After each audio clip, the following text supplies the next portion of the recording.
Mesdames et messieurs, bonjour et bienvenue sur votre télé Kankan Info TV. Aujourd'hui, nous sommes à la direction préfectorale de l'éducation de Kankan.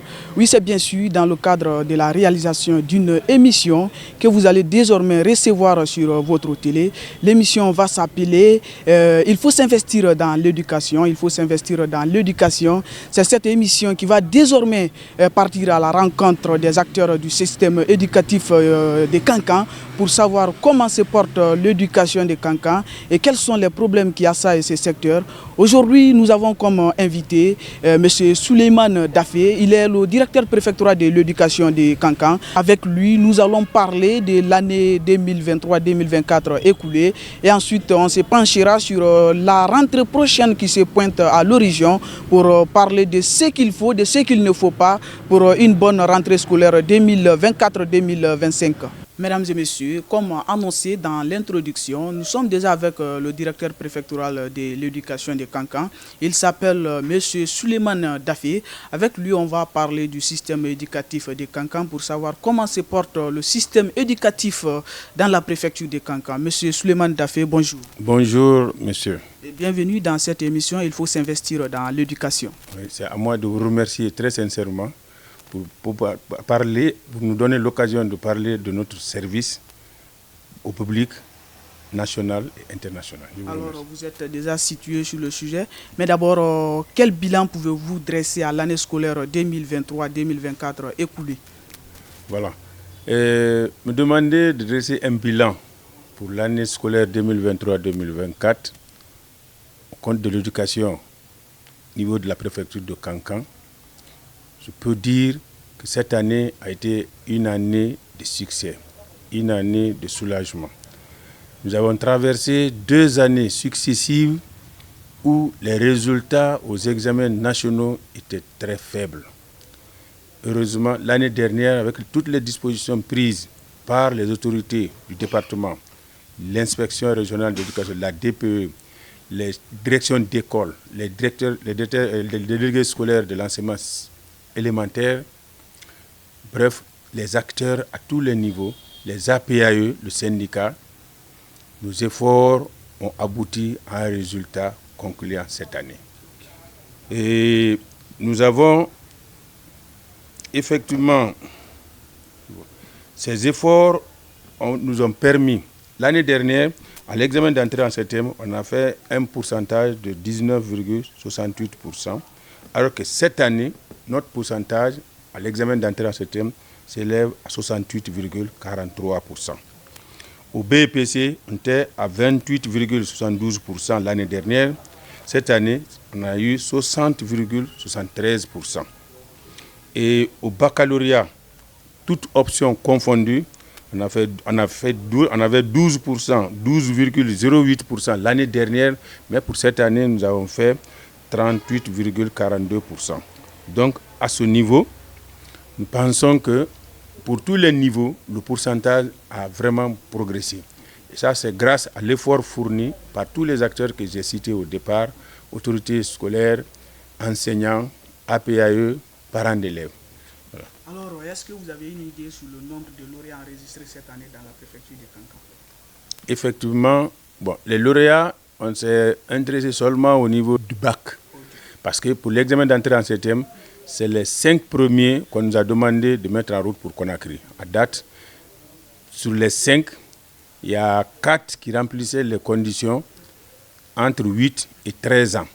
Il y a un qui a déjà atteint plus de 16 ans. Lui, on l'a dit de retourner. Les 4 autres sont à date à Conakry, au camp Alpha Yaya, sur invitation du ministère de la Défense nationale. Ils vont faire un concours. Ceux qui seront retenus vont constituer la nouvelle promotion de la Britannique militaire. Donc, ils sont là-bas. Mais réellement, au niveau de Kankan, au bac, nous avons eu 53 lauréats, toutes les options confondues.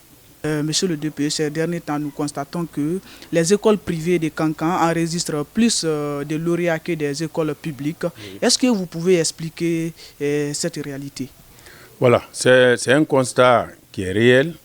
Chaque année, les privés font plus de succès que les publics, c'est vrai. Mais il y a eu des années où le deuxième de la République est venu de Samori, du lycée Samori, baccalauréat sciences sociales. C'est vrai que les écoles publiques aussi font leur mieux. Mais puisque les conditions de travail ne sont pas les mêmes, dans les privés, l'effectif des élèves compte beaucoup.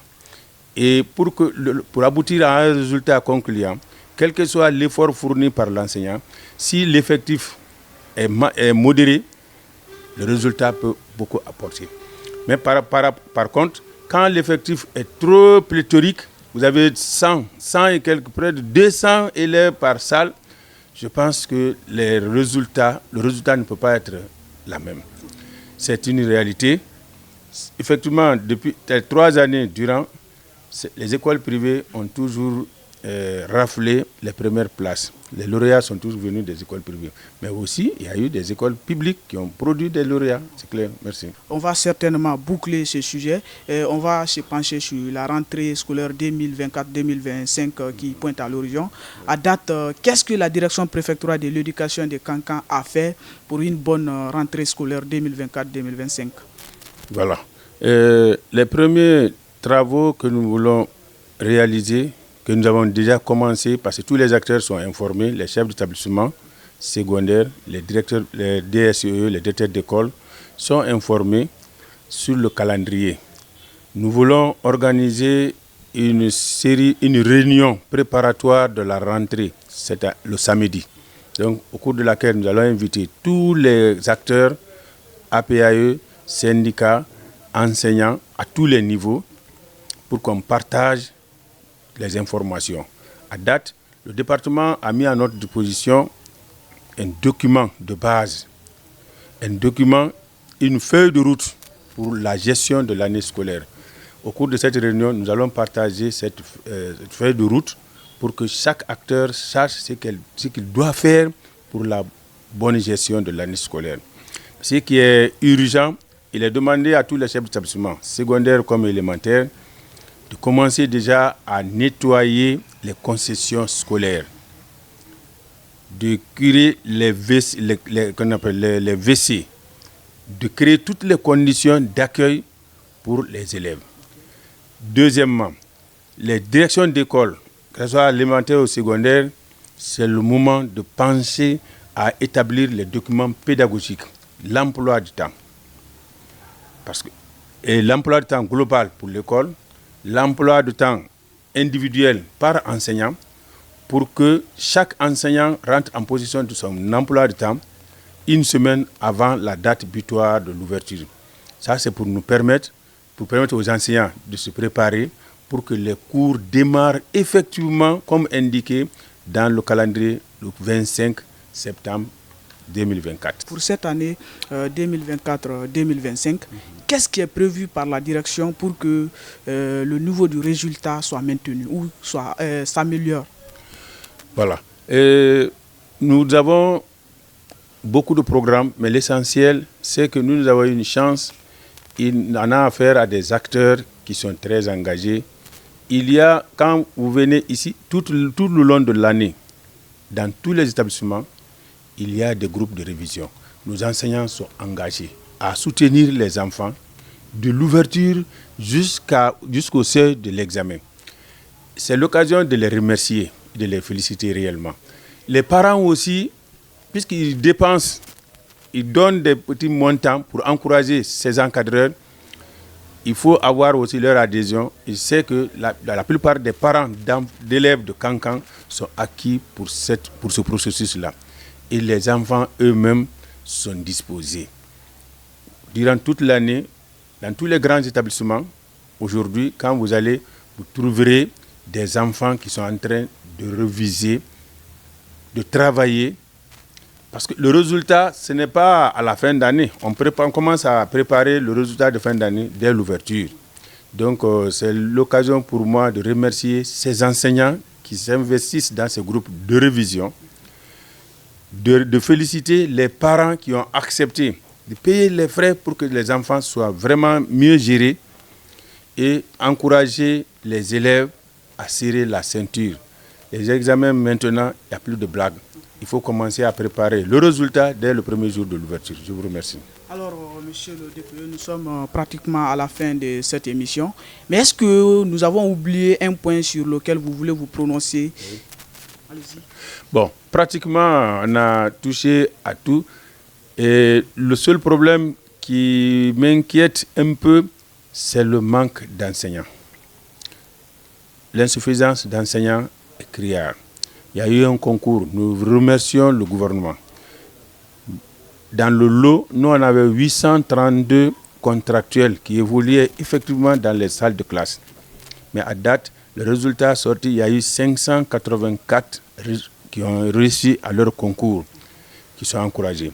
Sur le lot, il y a 272 qui n'ont pas retrouvé leur nom. Il y en a parmi eux qui sont seuls dans leur école, dans leur localité. S'ils ne sont pas là, l'école risque d'être fermée. C'est pourquoi nous lançons un appel, non seulement aux autorités, pour que leur situation soit revue à la hausse, qu'on ait un peu plus d'enseignants que ceux qui sont déclarés admis. Deuxièmement, je profite de l'occasion pour inviter les communautés. L'État les a déjà soulagés, hein, ils ont pris une bonne partie en charge. Les quelques-uns qui ne sont pas retenus et qui sont seuls dans leur localité, je demande à ces communautés vraiment de continuer à soutenir ces enfants, ces contractuels, pour que ces écoles puissent fonctionner au même titre que les autres écoles. C'est l'appel que je lance à l'endroit des communautés. Je vous remercie.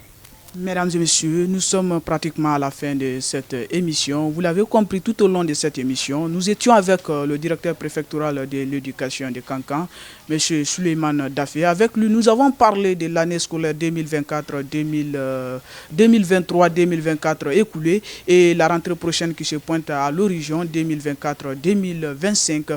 Vous avez déjà compris les préoccupations de la direction préfectorale de l'éducation. Et quant à nous, on vous remercie pour la fidélité et très prochainement, nous serons avec un autre invité qui serait peut-être un fondateur ou un principal d'une école. En tout cas, en attendant, nous on vous recommande de liker, de commenter ou de partager cette vidéo. À très bientôt. Grand merci à vous pour la fidélité.